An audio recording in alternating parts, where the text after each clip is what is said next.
Hello, আসসালামু আলাইকুম সবাইকে। আমি Riya Khandakar. Welcome to Riya blog. আজকে জোহার আমি রেডি হয়ে নিয়েছি Ahar and restaurant, Ahar hotel and restaurant, এইটাই হয়তোবা নাম।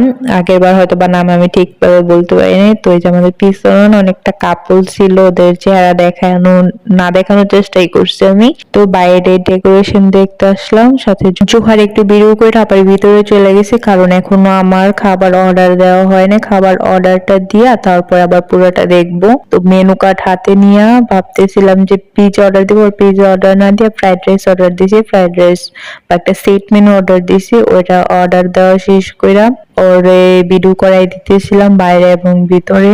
আমার অর্ডার দেওয়ার অল্প কিছুক্ষণ পরেই খাবার নিয়ে চলে আসে।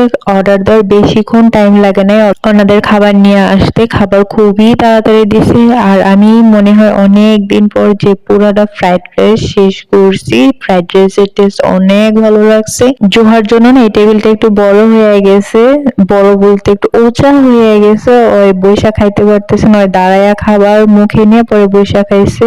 এখন না খাবার ভালো বললে একটু মানুষ বলে যে আমি ফ্রিতে খাইছি, ভাই আমি ফ্রিতে খাই না, টাকা দিয়েই খাইছি।